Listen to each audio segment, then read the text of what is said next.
А, мы уже снимаем? Владимир Носов, эксперт из Гагарин Шоу. Я слушал, даже кинокомпания Fox интересуется Гагарин Шоу. За нами следят. Это можно будет вырезать, кстати. А я хочу идти в президенты. Мы с тобой on the same page, I'm sorry. On the same page. On the same page, окей. Всем привет! С вами Гагарин Шоу и ее бессменный ведущий Владимир Носов и Глеб Ушаков. Не дал ему ни одного слова, чтобы он не запорол старт. Поехали! Заставка!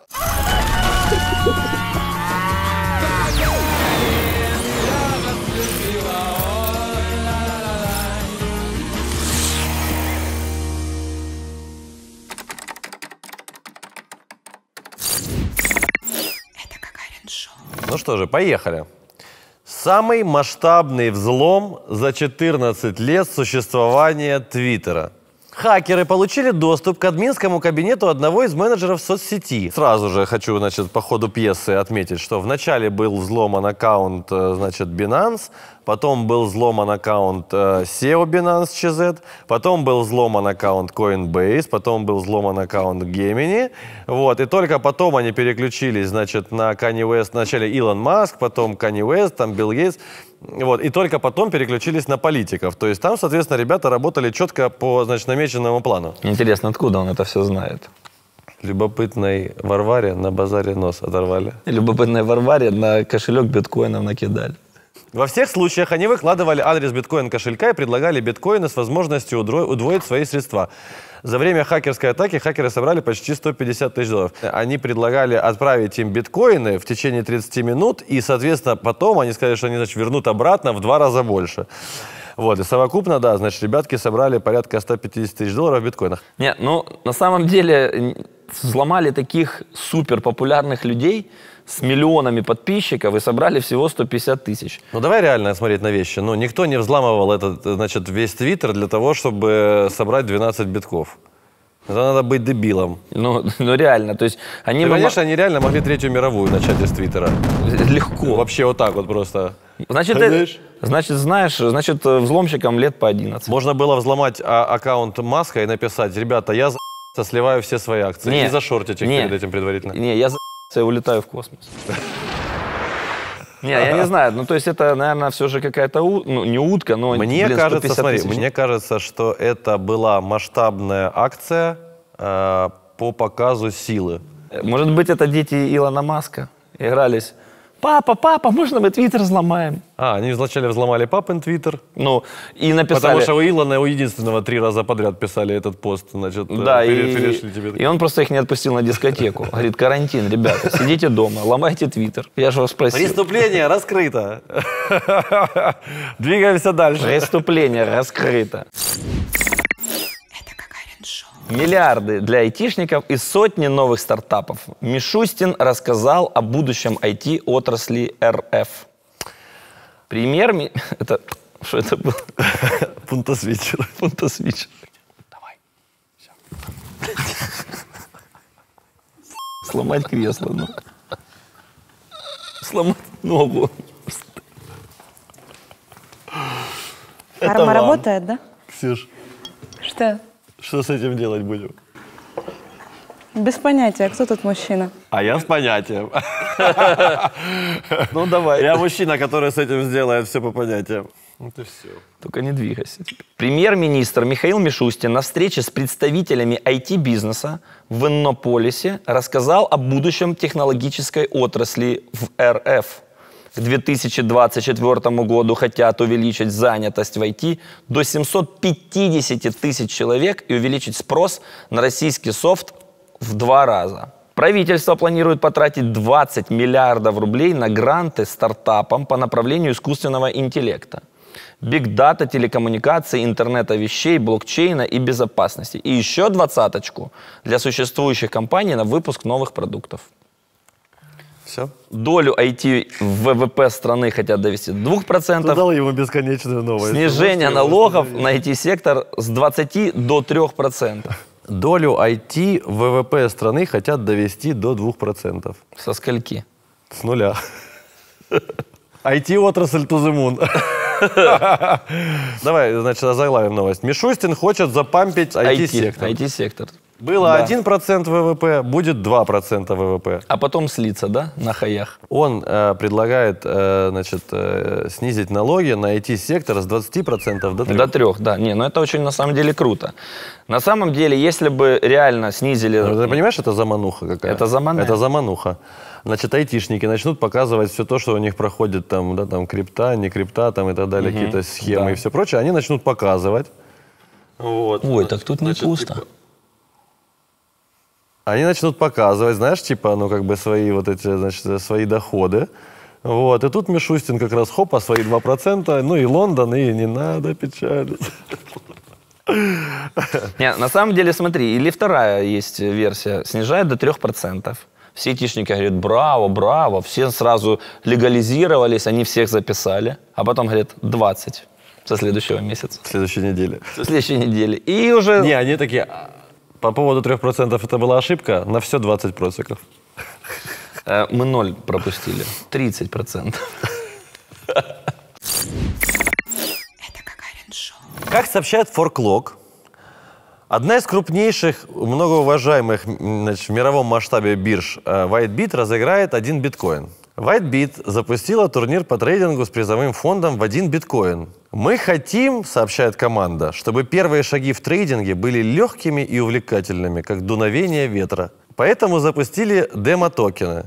Они бесплатные и помогут научиться трейдингу без вложений. Мы надеемся, что этот инструмент поможет новичкам освоиться в мире криптовалют, отметили представители WhiteBit.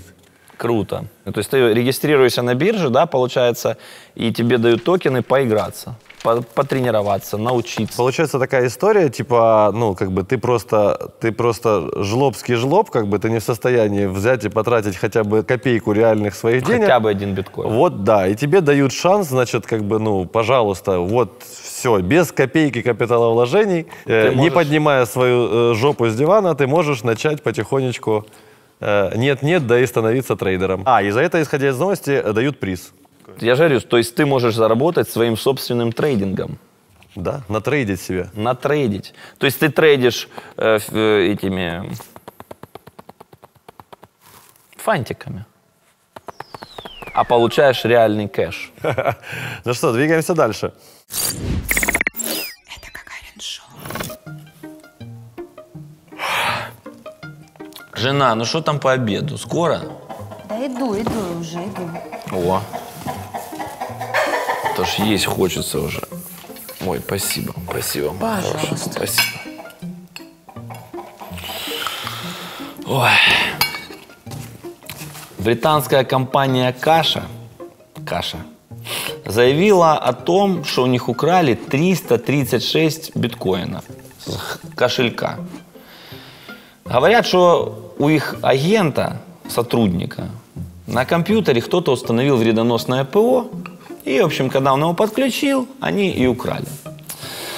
Ну, была у нас история в селе тоже. Он Гнатыч, у него есть свое холодное хранилище с Сэмом.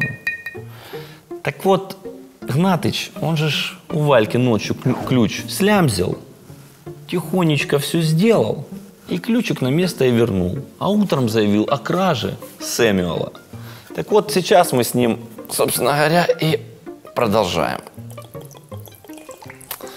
эту кражу, собственно говоря, употреблять. И мне кажется,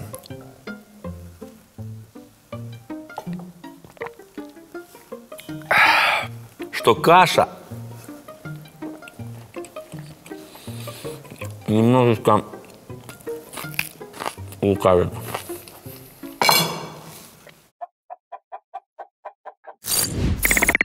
Это Гагарин-шоу. 2 промоутера пирамиды OneCoin найдены мертвыми в Мексике. Ребята, шутите. Я не крест нарисовал, единичку. Я думал, во имя Отца и Сына и Святого Духа. Не-не-не, единичку. Ну, не будем, да, ее? Нет, а что тут, ну, пусть земля им будет пухом, как говорится. Это Гагарин-шоу. Про что там, про членов Либры. Хочешь, я тебе быстро новость? Смотри, Южная Корея ведет налог 20% для биткоин-трейдеров. Двигаемся дальше. Двигаемся дальше. А зачем? Чтоб жизнь медом не казалась. Все трейдеры ж лупят бешеную котлету, по мнению властей. У них же типа бабок хоть жопой жри. Да, почему-то... Трейдеры просто так вот идут, вот так вот просто разбрасываются бабками. Они не знают одного прикола. Они не знают прикола, что 99% трейдеров криптовалютных в убытках, как бы, ну... Точно так же, как люди, которые играют в букмекерских конторах. Есть у нас, кстати, история про криптовалютных трейдеров, но не будем. Не будем. Не будем.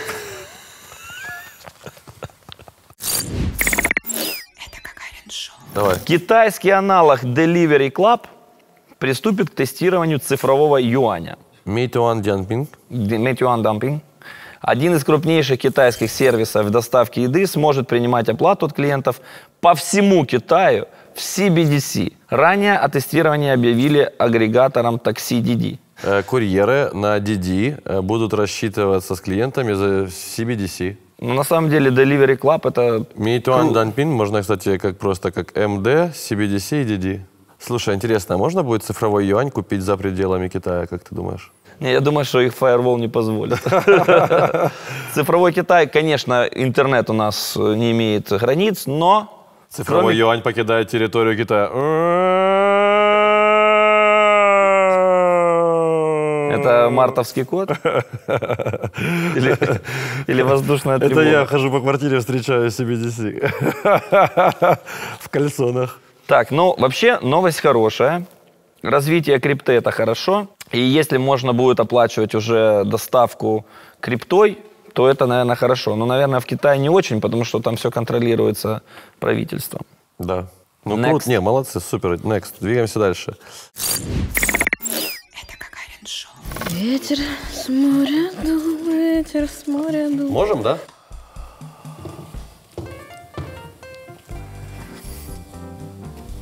А слышно, кстати, что я ел лук? Нет. Ну что, друзья, а вот и наша регулярная рубрика «Следствие ведут колобки». Над нашими коллегами, близкими и абсолютно вменяемыми ребятами из биржи Хуоби, Влад, привет, повисла тень, как облако перед дождем. И мы сегодня решили разобраться, что же это за судьбы хитросплетения, значит, повисли над нашими друзьями-товарищами. О чем трубят заголовки? У подозреваемых в продаже фейковых Хуоби токенов изъяли 14,3 миллиона долларов в криптовалютах. Предполагаемые мошенники, а что предполагаемые, они абсолютно точные мошенники, мошенники заявили, что могут с помощью смарт-контракта генерировать нативные токены биржи Хуоби, как вы сами догадались, Хуоби токены, и обменивать их на эфир с доходностью 8%. Простыми словами, для нашего режиссера, повторяю еще раз, ребята работали через телеграм-каналы, а не как бы вы там подумали где-то еще в WhatsApp и вайберах всяких разных, потому что Павлик обещал конфиденциальность, а парней-то все равно в итоге нашли. Поэтому, ребята, смотрите, для тех, кто в танке, повторяю еще один, мать его, раз. Предлагали за эфир передать Хуоби токены плюс 8%. Итого один эфир отправляешь, 60 Хуоби токенов получаешь. Все супер просто очень. Режиссеру нашему непонятно, повторил ему дважды. Дальше комбинировали через телеграм-каналы, не через Вичат, ни не через Инстаграм Директ, а конкретно в Телеграме. Создана была туча групп, и через них это все и происходило. Концовка манечка, ребят приняли, запощипали, значит, они кучу всего проехали, но осталось 14 ляма, 2 ляма наличкой, 2 дома, пару машин. Все. Кокаин в унитазе. Больше ничего не было. Всего доброго, будьте осторожны, не ведитесь на провокации. Такого, значит, не бывает в реальной жизни. Слушайте, я понял, короче, в чем проблема. Меня напрягать начинает, что у меня не имеет ну, потому что она такая слянца костлявая. И мне надо под нее подушку подкладывать. Была бы у меня как у Глеба, я в этой ванной... Это Гагарин-шоу. Сотовые операторы Европы обратились к блокчейну для оптимизации расчетов роуминга. 3 мировых лидера, я, Глеб и мое альтер-эго, 3 мировых лидера в области телекоммуникации, Телефоника, Deutsche Telekom и Vodafone внедрили реализацию блокчейнов для оптимизации роуминговых расчетов. Они используют решение, разработанное стартапом Blockchain Clear, чистый блокчейн. Это позволило получать ежегодные результаты расчетов в течение нескольких минут. Смотри, вот как мне нравится, конечно, вот какие они молодцы вот в Европе. У нас вот бизнес, как бы, вот он готов друг друга разорвать, понимаешь? Все друг друга ненавидят, какая-то срака. Вот, ребята, смотрите, 3 крупнейших лидера. Это как бы ребята, которые рубятся, ну, как бы за реальные деньги, как бы там масштабы, цифры. И они вот объединились и вместе значит, пришли к тому, чтобы вести расчеты, как бы и так далее, вместе, понимаете, вместе, союз, значит. Но они оптимизировали расчеты. Молодцы. Да, молодцы. И более того, знаешь, что еще? Они же друг друга не смогут там наказать. Потому что они все будут видеть все расчеты в блокчейне. Я много раз там размышлял, знаешь, что часто задают вопрос, типа, а где там ваш этот блокчейн можно сраный воткнуть, мне говорят обычно. И как бы, ну, я все время размышляю, а где же можно действительно сраный блокчейн воткнуть? И вот этот способ, я как бы не думал о том, что как бы можно действительно, у них же есть боль такая. Да. А сейчас постоянно нестыковки, сальдо, значит, дебет-кредит, сальдо не пляшет, как бы, да. а тут, А сейчас ты можешь спокойно ответить человеку, который тебе задаст этот вопрос, ты говоришь, а ты что, не видел 5-й выпуск Гагарин Шоу? Ты что, терпила, ты не смотрел? Ты что, терпила? А ну очнись, а ну на колени упал собака такая. Ты посмотри новость, там тебе все рассказывается. Да, да. Это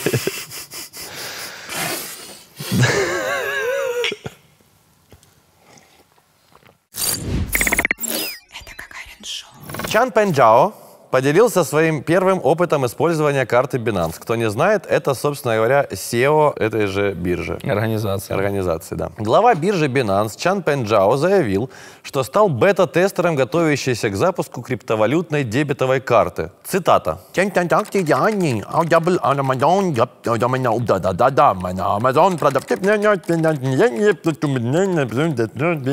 Что в переводе на русский значит: все транзакции реальные.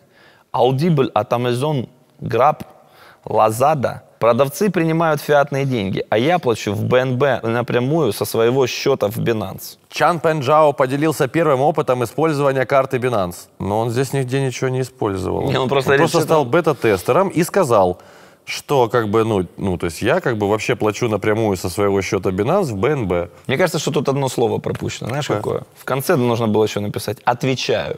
А он так в Твиттере пишет. Нет, новость-то была бы интересна, если бы он сказал, где он за что расплатился и что... Может, нам просто порубали ее? Мне уже подсказывают, что ничего не рассказывается. Ничего не рассказывается? Все, вот это и вся? Пожелаем Чан Пенджао бета-тестирования успешного. Ветеран биткоин-индустрии Брок Пирс собирается принять участие в выборах президента США. О решении идти в президенты в качестве независимого кандидата бывший голливудский актер объявил 5 июля. Брок Пирс заявляет: технологию не нужно бояться, ее нужно принять. Она сделает лучше окружающие нас институты и наши жизни. Если бы правительство использовало технологии 21 века, финансовая помощь нуждающимся и безработным была бы оказана намного раньше. Я, знаете, хотел сказать по поводу технологий 21 века, которые могли бы помочь. Ну, то есть, реально, сидит чувак, у него нету бабок, как бы, ну, то есть, ну, жопа. Она хочет у нас забрать чашки. Знаешь? Она хочет забрать чашки.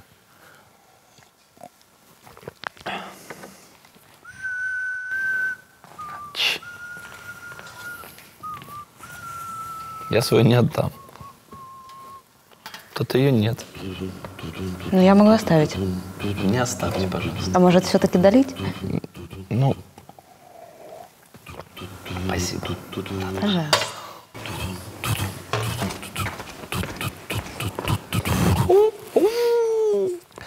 Что я хотел сказать? Вот, и сидит, короче, чувак. Ему реально жопа, короче, есть нечего, обои ободранные, прусаки бегают по квартире. И, значит, государство помогает ему технологиями 21 века. Тын-тын. Он такой берет телефон, а там президент ему в ТикТоке. Ты думаешь, что ТикТок — это технология? А что еще технология, по-твоему? Блокчейн, например. А чем ты можешь помочь человеку, нуждающемуся в блокчейне? Ты ему продукты можешь перевести по блокчейну. Смарт-контракт? Вот он точно так же берет телефон, а вам пришли продукты на кошелек. Сука, я есть хочу. Вы мне достали этими бутербродами на картинке. Я хочу их есть. Как ни прискорбно, конечно, Брок, но нуждающимся помочь все-таки проще технологиями 2 века до нашей эры. Едой, да. Едой. Это самый, как бы, действенный ок-способ. Ок-способ. Мы с тобой on the same page, I'm sorry. On the same page. On the same page. Окей, двигаемся далее. Ну что же, вот и подошли к концу самые актуальные новости прошедшей недели. А сейчас вам маленький подарок. Это... Айрис. А о чем она нам расскажет? Она в своей прекрасной песне расскажет нам о том, что карантин закончился, и она вышла на свободу вздохнуть, значит, полной грудью.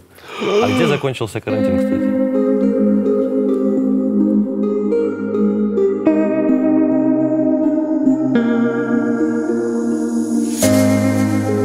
How to breathe when you touch my body.